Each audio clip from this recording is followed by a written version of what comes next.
Crime की दुनिया से कई ऐसे पेचीदा मामले सामने आते हैं जिनकी छानबीन और तफ्तीश पुलिस के लिए चुनौती बन जाती है। खासकर ऐसे मामले जिन पर आम जनता की नज़रें हों। ऐसा ही एक मामला 10 साल पहले यूपी के शहर आगरा से सामने आया था, जबकि इससे ठीक 3 महीने पहले ही दिल्ली में हुए निर्भया कांड से लोगों का गुस्सा अभी शांत भी नहीं हुआ था कि इस मामले ने पूरे उत्तर प्रदेश में खलबली मचा दिया था। ये मामला था नेहा शर्मा हत्याकांड का, जिसने लोगों के रोंगटे खड़े कर दिए थे। आगरा पुलिस ने लगभग 39 दिन बाद इस केस को सुलझा दिया था।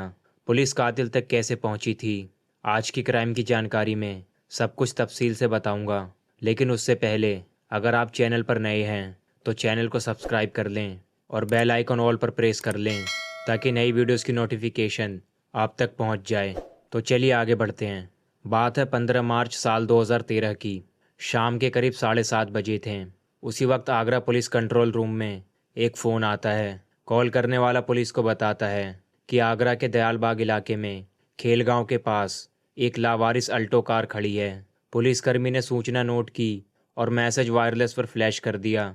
कुछ देर बाद ही पुलिस स्टेशन से 2 कांस्टेबल पेट्रोलिंग बाइक पर सवार होकर मौके पर पहुंचे और उन्होंने कार के आसपास छानबीन की। कार लॉक थी। काफ़ी कोशिशों के बाद भी लॉक नहीं खुला तो कांस्टेबल ने किसी चाबी वाले को बुलाया। करीब आधे पौन घंटे बाद गाड़ी का लॉक खुला। फिर कांस्टेबल ने कार की तलाशी ली। कार की हालत देखने पर ऐसा बिल्कुल भी नहीं लग रहा था कि इसमें किसी तरह का कोई हादसा हुआ है। ड्राइविंग सीट की बगल वाली सीट पर एक कागज़ पड़ा हुआ था जिस पर एक फ़ोन नंबर लिखा था। पुलिस कांस्टेबल ने उस नंबर पर कॉल किया तो पता चला कि वो नंबर कार के मालिक श्रीपाल शर्मा का है। पुलिस ने उन्हें कार के बारे में जानकारी दी और फिर कार को कब्जे में लेकर अमर विहार पुलिस चौकी पर पहुंचा दिया। इधर दूसरी तरफ कार के यूं लावारिस मिलने से श्रीपाल शर्मा के घर में हड़कंप मच गया, क्योंकि वो कार श्रीपाल शर्मा की बेटी नेहा शर्मा चलाती थी और उस दिन भी सुबह के वक्त वो कार लेकर घर से निकली थी। लेकिन इसके बाद वो लापता थी। उसका फ़ोन भी नहीं लग रहा था। घर वाले हर तरफ से नेहा की तलाश कर रहे थे। जब पुलिस को नेहा के लापता होने की बात मालूम हुई तो नेहा की तलाश में कई टीम लगा दी गई। पुलिस की तलाश का केंद्र दयालबाग इलाका ही था। नेहा शर्मा आगरा के मशहूर दयालबाग एजुकेशनल इंस्टीट्यूट में पढ़ रही थी। वो पीएचडी कर रही थी। नेहा के परिवार में माता पिता के अलावा एक बहन और एक भाई और थे। उस दिन भी नेहा रोज़ की तरह अपने पिता की लाल रंग की अल्टो कार लेकर कॉलेज जाने के लिए घर से निकली थी। लेकिन शाम 5 बजे तक भी वो घर नहीं पहुंची थी तो नेहा की माँ परेशान होने लगी। वो लगातार नेहा को फ़ोन कर रही थी। नेहा की माँ ने एक के बाद एक करीब 50 बार उसके नंबर पर कॉल की, मगर वो फ़ोन नहीं उठा रही थी। उसकी माँ लगातार कॉल करती रही और तभी अचानक किसी लड़के ने नेहा का फ़ोन उठाया और बोला, नमस्ते आंटी, नेहा दीदी तो सदर बाज़ार गई हैं। इससे पहले कि नेहा की माँ कुछ समझ पाती और उससे कुछ पूछती, उसने फ़ोन काट दिया। नेहा की माँ का दिल बैठा जा रहा था। वो परेशान हो रही थी। कुछ मिनट बाद उन्होंने फिर से नेहा के मोबाइल पर कॉल की। फिर उसी लड़के ने फ़ोन उठाया और बोला, आंटी नेहा दीदी तो मूवी की टिकट लेने के लिए लाइन में खड़ी हैं। इतना कहकर उसने फिर से फ़ोन काट दिया।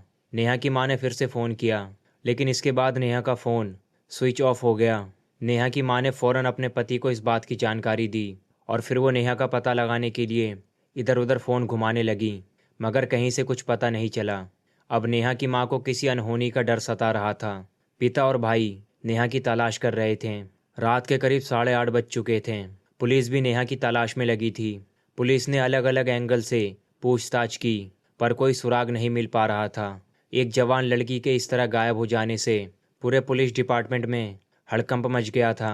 नेहा के घर वालों ने बताया कि नेहा दयालबाग एजुकेशनल इंस्टीट्यूट में बायोटेक्नोलॉजी से पीएचडी कर रही थी। पुलिस ने इस इंस्टीट्यूट के रास्ते में पड़ने वाली जगहों पर पूछताछ की। रात में रिसर्च करके लौट रहे कुछ स्टूडेंट से भी बात की गई। किसी स्टूडेंट ने बताया कि नेहा को आज आखिरी बार नैनो बायोटेक्नोलॉजी लैब की तरफ जाते हुए देखा गया था। अब पुलिस रात में ही नेहा के घर वालों को लेकर लैब पहुंची। लैब बंद करके कॉलेज का स्टाफ जा चुका था। लैब का ताला तोड़ा गया। लैब में जो दिखा उससे सबके होश उड़ गए। पूरे लैब में खून ही खून बिखरा हुआ था। नेहा ज़मीन पर पड़ी हुई थी। नेहा के मुंह में रुमाल ठूसा हुआ था। उसके हाथ पीछे की तरफ बंधे हुए थे। उसके शरीर पर 20 जगह कटने के निशान थे। ऐसा लग रहा था किसी नुकीले हथियार से काटा गया हो। पूरे लैब में हर तरफ खून से सने टिश्यू पेपर फेंके हुए थे। देखकर लग रहा था कि मारने वाले ने हर वार के बाद अपना हाथ टिश्यू पेपर से साफ किया होगा। नेहा की माँ वहीं पर बेहोश होकर गिर गईं। नेहा के पिता भी जमीन पर बैठ गए। इतना खौफनाक मंजर देखकर हर कोई हैरान रह गया। लैब में रिसर्च के दौरान इस्तेमाल होने वाला पीपेट का छोटा टुकड़ा जमीन पर पड़ा हुआ था। उसका बाकी का हिस्सा नेहा के पेट में घुसा हुआ था।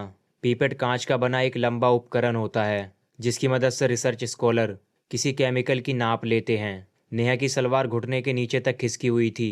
देखने पर साफ लग रहा था या तो उसके साथ बलात्कार हुआ है या फिर बलात्कार करने की कोशिश की गई है। लैब में इस तरह एक जवान लड़की की लाश मिलने की खबर पूरे शहर में आग की तरह फैल गई। पुलिस ने मौके से सबूत इकट्ठा करने के बाद लैब को सील कर दिया। नेहा की बॉडी को पोस्टमार्टम के लिए भेज दिया गया। निर्भया कांड को लोग अभी भूले भी नहीं थे कि ऐसे में 16 मार्च की सुबह जब इस हत्या की खबर आगरा के अखबारों की सुर्खियां बनी तो लोगों का गुस्सा भड़क उठा। सभी स्कूल कॉलेज के स्टूडेंट्स सड़क पर आ गए। महिला संगठनों ने भी हत्यारों को पकड़ने और उन्हें कड़ी सी कड़ी सजा देने की मांग जोर पकड़ने लगी। नेहा की हत्या को 3 दिन बीत चुके थे। पुलिस ने नेहा के साथ पढ़ने वाले सभी लोगों की सूची बनाई। नेहा और उसके सभी दोस्तों, चाहे वो लड़की हो या लड़का, सबके मोबाइल की कॉल डिटेल्स निकाली गई। पुलिस के पास ज़्यादा स्कोप नहीं था कि वो बाहर पूछताछ के लिए भटके, इसलिए पुलिस नेहा के साथ पढ़ने वाले लोगों से पूछताछ पर ही ज़्यादा ध्यान दे रही थी। आईजी और डीआईजी ने मिलकर पुलिसकर्मियों की एक बड़ी टीम बनाई। आसपास के ज़िलों से भी क्राइम में रुचि रखने वाले कुछ इंस्पेक्टर और सब इंस्पेक्टर इस काम में लगाए गए। सादे कपड़े में कुछ पुलिसकर्मी कॉलेज कैंपस में भी तैनात किए गए ताकि कुछ सुराग मिल सके। इस बीच नैनो बायोटेक्नोलॉजी डिपार्टमेंट के एक प्रोफेसर ने पुलिस को बताया कि कॉलेज में कंस्ट्रक्शन का काम करा रहे ठेकेदार, जिसका नाम विशाल शर्मा है, उसके कपड़ों पर खून के धब्बे देखे गए हैं। प्रोफेसर को ये जानकारी विशाल शर्मा के घर के पास रहने वाले बच्चों ने दी थी। डर की वजह से बच्चे पुलिस के पास नहीं गए। दूसरी बात उन्होंने बताई कि विशाल शर्मा की साइकिल में भी खून के दाग लगे हुए थे। पुलिस को लगा कि अब हत्यारा मिल गया। विशाल शर्मा को उठाया गया और थाने लाया गया और वाकई में उसके शर्ट, जूते और साइकिल पर लाल धब्बे पड़े हुए थे। इन धब्बों को पानी से धोकर छुड़ाने की कोशिश की गई थी।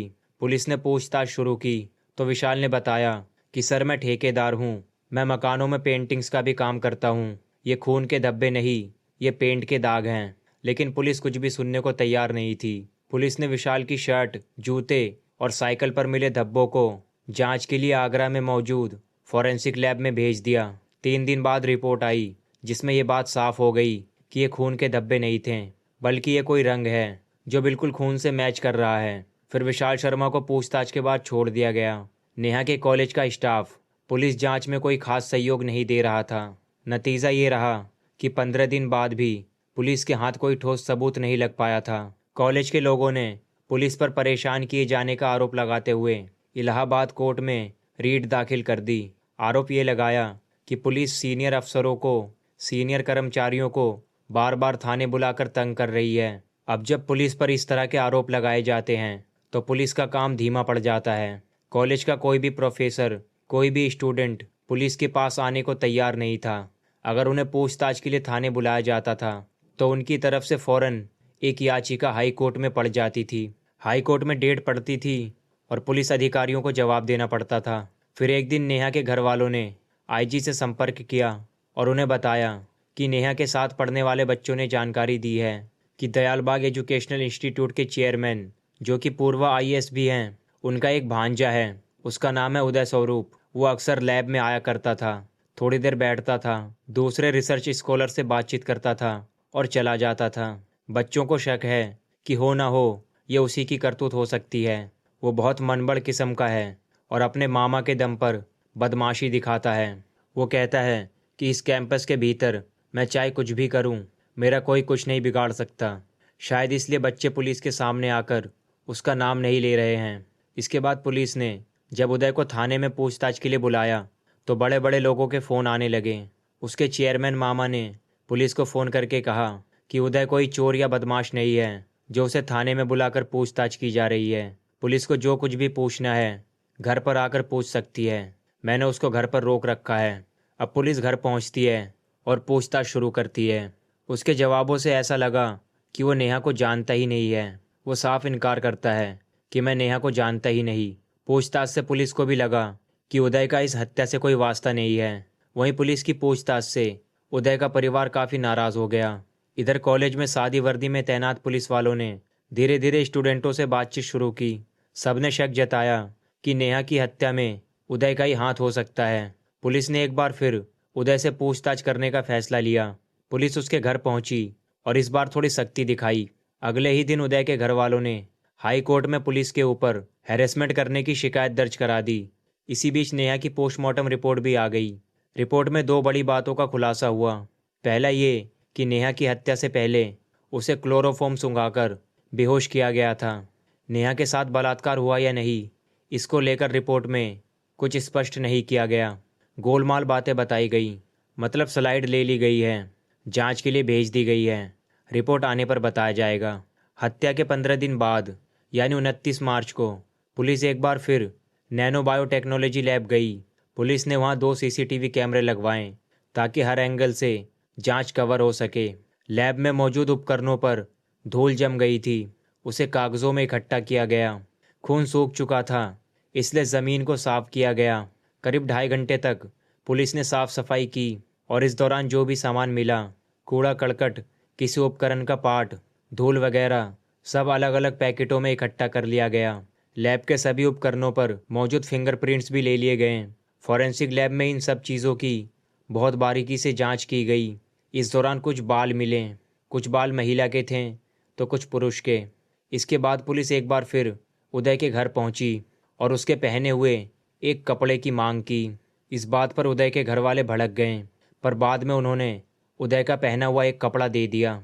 आपको बता दूं कि पुरुषों के पैंट, अंडरगारमेंट या फिर बनियान को आप जब भी चेक करेंगे तो उनके शरीर का कोई ना कोई बाल उसमें चिपका हुआ ज़रूर मिल जाएगा। अब फॉरेंसिक लैब ने बहुत सावधानी से उदय के कपड़ों में चिपके हुए बाल निकाले। इनमें से कुछ प्यूबिक हेयर्स भी थे, यानी उदय के गुप्तांग के बाल। जब इन प्यूबिक हेयर्स को बायोटेक्नोलॉजी लैब में मिले बाल से मैच कराया गया तो दोनों पूरी तरह से मैच हो गए, यानी ये बाल उदय के ही थे।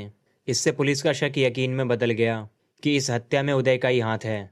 पुलिस इस मामले में करीब 250 लोगों से पूछताछ कर चुकी थी।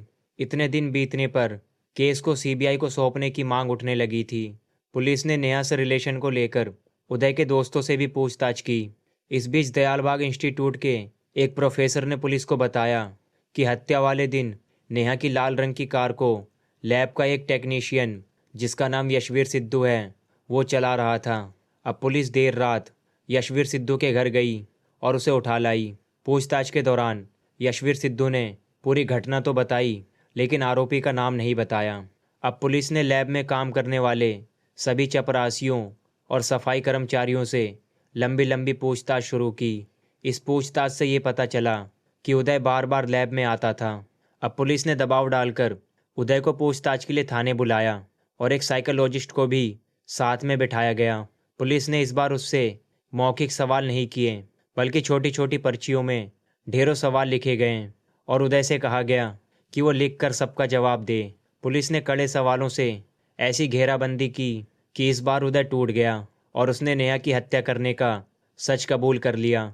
पूछताछ में उदय ने बताया कि वो बार बार लैब जाकर नेहा से बातचीत करने की कोशिश करता था, पर नेहा उसे नज़रअंदाज कर देती थी। इस बात से परेशान होकर उसने लैब टेक्नीशियन यशवीर सिद्धू से जान पहचान बनाई। उदय को पता था कि यशवीर सिद्धू ही कभी कभी नेहा की गाड़ी चलाकर उसको घर छोड़ता था। 15 मार्च साल 2013 को यशवीर सिद्धू ने उदय को फ़ोन करके बताया कि आज लैब में नेहा अकेली है और कोई भी रिसर्च स्कॉलर नहीं है। चपरासी को लेकर मैं बाहर चाय पिलाने जा रहा हूँ, तुम चाहो तो आ सकते हो। उदय अपने साथ लैब में यूज़ होने वाली क्लोरोफॉर्म की बोतल भी लेकर आया। वो लैब पहुंचा तो देखा नेहा अपना काम कर रही थी। नेहा ने उसे एक बार फिर नज़रअंदाज कर दिया। उदय चुपके से नेहा के पीछे गया और अपने रुमाल में क्लोरोफॉर्म डालकर रुमाल नेहा की नाक पर रखकर दबा दिया और नेहा बेहोश होकर ज़मीन पर गिर गई। उदय ने फिर नेहा के मुंह में रुमाल ठूस दिया और उसके हाथ पीछे से बांध दिए।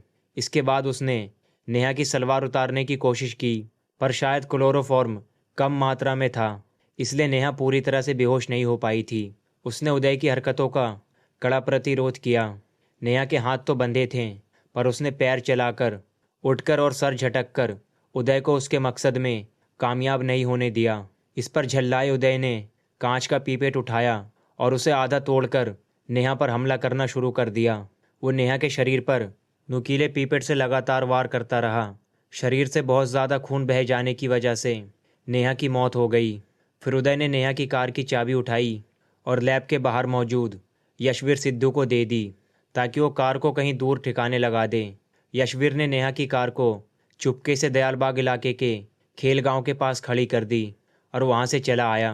इसके बाद चपरासी से लैब में ताला लगवा दिया। इस बीच उदय ने नेहा के लैपटॉप को पूरी तरह से तोड़कर वहीं पास की झाड़ियों में फेंक दिया। हत्या के 39 दिन बाद यानी 23 अप्रैल साल 2013 में इस घटना के हत्यारों का खुलासा हुआ और साल 2015 में दोनों आरोपियों के खिलाफ चार्जशीट फाइल हुई। चार्जशीट फाइल करने में पुलिस को इतना समय इसलिए लग गया क्योंकि आरोपियों ने हाई कोर्ट में कई याचिकाएं लगाकर मामले को लटकाने की कोशिश की थी, लेकिन पुलिस ने हर याचिका का बाखूबी जवाब दिया। जब हाई कोर्ट से सारे स्टे खारिज हो गए तब कहीं जाकर चार्जशीट फाइल हो पाई। फिलहाल मामले की सुनवाई कोर्ट में चल रही है। उदय स्वरूप और यशवीर सिद्धू 8 सालों से जेल में बंद हैं। दोस्तों, आपकी क्या राय है इस वीडियो के बारे में? कमेंट करके ज़रूर बताएं और वीडियो को लाइक करते हुए शेयर ज़रूर करें। क्राइम की दुनिया से ऐसी ही जानकारी के लिए हमारे चैनल को सब्सक्राइब करके बेल आइकन ऑल पर प्रेस कर लें ताकि नई वीडियोज़ की नोटिफिकेशन आप तक पहुंच जाए। तो मिलते हैं दोस्तों ऐसी ही किसी कहानी के साथ। तब तक अपना ध्यान रखें। धन्यवाद।